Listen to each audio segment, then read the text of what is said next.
I'd like to call to order the special board meeting, Tuesday, September 2nd at 7 o'clock in the Middle High School LMC. And it's also live streamed on the district website at www.desoto.k12.with.us. We're going to call the meeting to order. And I'd like to take a roll call, please. Jess Boardman, yes. Gary Fox, absent. Kirk Holliday, Yes. Brett Hutchinson, Yeah. Jeff Long, Yes.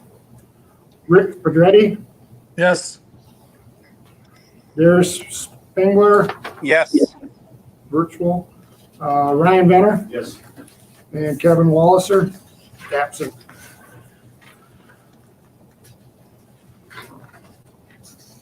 Proof of giving public notice. Yes, the meeting was publicized by postings on school building doors. Okay, any additions to the agenda? Or, There are no additions to the agenda. okay, then we need a motion to approve the agenda. I'll make that motion. Motion by Jeff, second by Kirk. All in favor? Aye. Aye. Public comment time. Let's see. We had no individuals who provided a public comment via hand delivery or email by 10:30 today, so there were no public comments. Okay, then we'll go right into our business here. And the first one is resignations, hirings, transfers, and approvals of volunteers. Thank you. This is why the special meeting was called to order. We did receive a resignation by Lindsay Kennan, our middle school, high school art teacher, who appreciated working here for her 3 years of service, but has chosen to resign the position this year for personal and professional reasons. We thank her very much for her service to our district.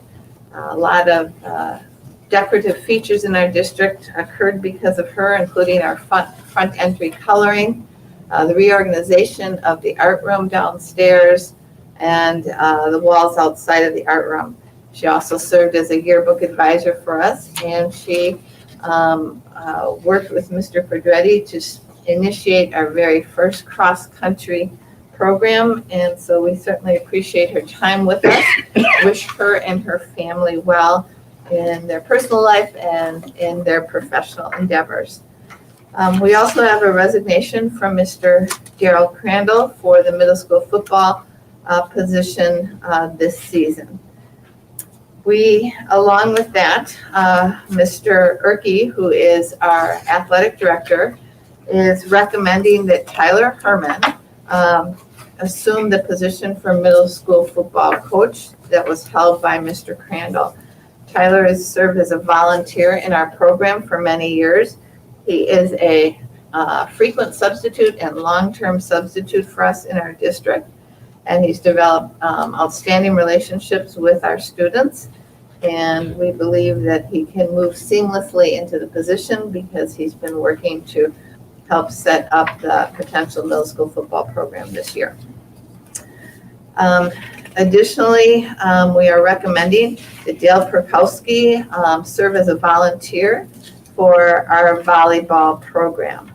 Dale served as a coach for multiple sports in our district for many years, and he has a great relationship with our students and our student athletes, and he's being recommended to serve in a volunteer capacity. We were very fortunate to have a candidate, a qualified art teacher candidate to fill Lindsay Kennan's position. Her name is Carissa Brudos.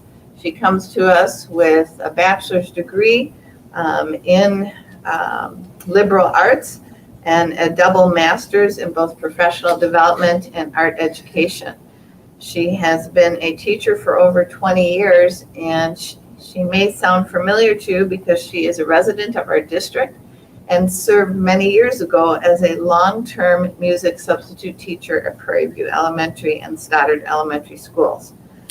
She is a strong advocate for having student artwork displayed out in the community, as well as bringing community artists in with their abilities and talents to augment and broaden the art program. She is also an award-winning artist, primarily in the area of sculpture art, and has been a featured artist at the Pump House in La Crosse, which is a regional art gallery, and at Viva in Viroqua. She is very interested in working in the community in which she resides. And so because she would be leaving the La Crosse School District, there is an additional penalty that's assessed, and we, like most school districts, have offered to reimburse her for that penalty. Is there any other resignations or hirings? No, that would be it for today. Yeah, I need a motion, unless there's any questions. Motion by Kurt, I need a second. Second by Brett. All in favor? Aye. Any opposed? Motion carries. Board of Director reports. Thank you. Tonight I will just be providing a brief update. This was our second day of school. As you know, our elementary students, half of them went to school on September 1st, and the other half came today. For middle and high school, because we have a gold and maroon day schedule, we brought half of our middle and high school students in for 2 days, the first and the second. They will not come to school on Thursday and Friday, but the other half of our student population will be in school. All of our remote learners, K through 12, will remote in for their first time tomorrow. So we hope that all of that goes rather smoothly. We're feeling very positive about this gradual kind of slow entry. It allowed our teachers time to get reaccustomed to working with students in the classroom, as well as teach them the information that we know they need to have reviewed, which is the COVID-19 symptoms, how to prevent the spread of the disease, hand washing techniques, how to put your mask on, take your mask off, and other PPE, personal protection equipment information, along with the time needed to kind of review our new policies and procedures and how we're going to transition from rooms to bathrooms to other classrooms, as well as to the dining room cafeteria to be able to eat. As you walk through this building today, some things to point out to you, because we are at the middle high school classroom, are some things that you may have seen on the television news stories that both Channel 8 and 19 covered to us, and we're very grateful to show the physical distancing that was in place in many of the classrooms, and in areas where we couldn't maintain that 6 feet of physical distancing, we've added those plexiglass barriers. So there's one additional safety barrier in those rooms to help keep that physical distancing or separation between students, so the respiratory droplets that might come in the air through any of the masks don't reach other students. We found that these days have been very effective at the elementary schools. I know they will have all their students in their buildings on Thursday and Friday. We will have our second group of middle and high schoolers in here. And we found that it's been a very effective process to allow us to do the procedures and the trainings that we need to do, and to work out a little glitches here and there. One thing that I will share with you is that because COVID is a respiratory illness, and it spreads person to person through respiratory droplets, one of the areas that we are limiting the number of students who go in on a rotation basis, but an area that we aren't using are locker room showers. Because when you add respiratory droplets, kids will not be wearing masks, obviously, in the showers, into that environment of humidity where there's a lot of air movement because of the showers, water's pushing down, air's moving up, steam is moving around. Those respiratory droplets of anyone who might have COVID could be spread throughout that locker room where we have students. And so at this point in time, the things that we've put in place for our students are, we have purchased packets of 70 cleaning wipes, personal hygiene cleaning wipes. don't want to say baby wipes because they aren't meant for your bottoms, but you could use them there. But they're personal hygiene cleaning wipes so that our athletes and as well as our PE students are able to use those to effectively clean areas that may have gotten sweaty or through perspiration. Additionally, we have purchased, back when Scott King was here, he initiated PE t-shirts, and every student was issued a PE t-shirt. We went ahead and made that purchase again so that students can use those t-shirts, and then they will be washed here at school every night and dried. And we're doing that because we know that students will leave them in their lockers, and that perspiration and sweat will be, kind of in a ball because they don't hang them up overnight and may still be sticky and wet the next day. If they take them home, they don't always come back washed and clean. So this way we know that they will get a clean shirt every day that they can change into for PE. Mr. Redmond spoke about putting a permanent marker number in each shirt, assigning every student a number, because so that they are able to re-get their same shirt and they don't have to worry that even if it's all washed and clean that they're wearing somebody else's. So we've got those two things in place as we start out the school year, so we can ensure that we contain as much as possible any spread of the virus if it ends up here at school. The other thing I'd like to mention is our cafeteria area. If you go out in the cafeteria and we turn on the lights, the new LED lights are there, and that certainly makes it very bright. They've been installed through the building, and they're up at Prairie View this week, working on installing those LED lights at Prairie View Elementary too. And we look to materialize a substantial cost savings, and that is why one of the reasons why the board took action on that.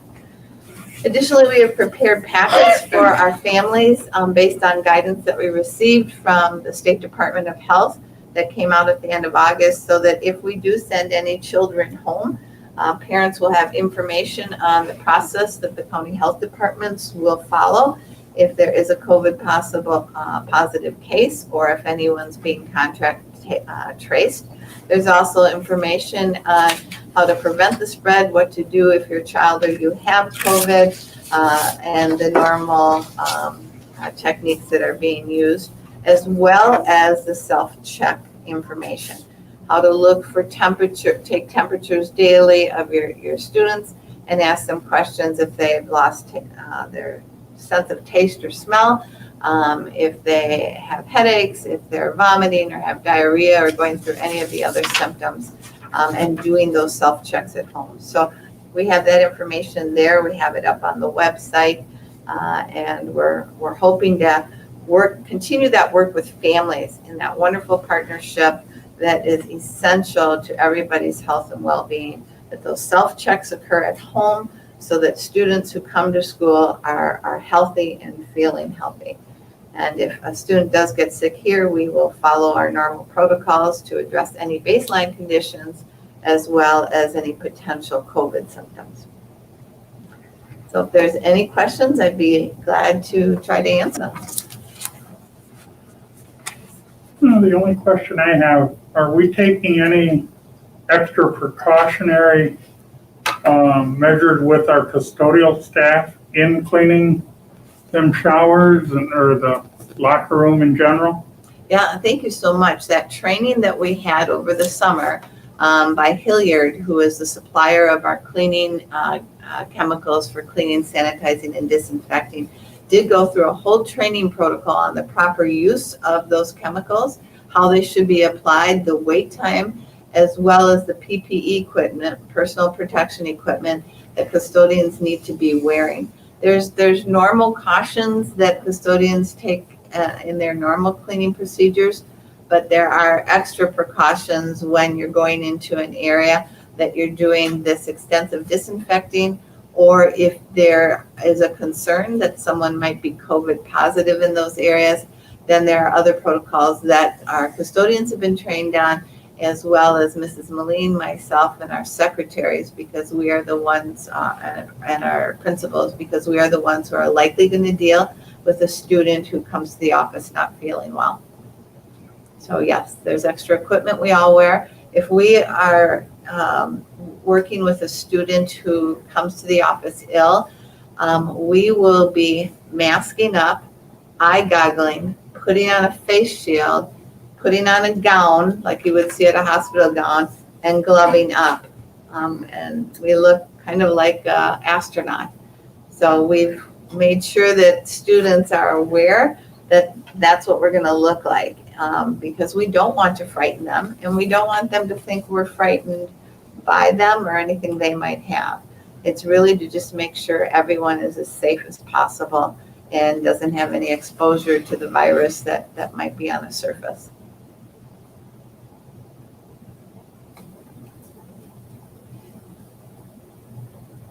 Okay, any other questions? Okay, I need a motion for adjournment. I'll make that motion. Motion by Rick, seconded by Ryan. All in favor? Aye.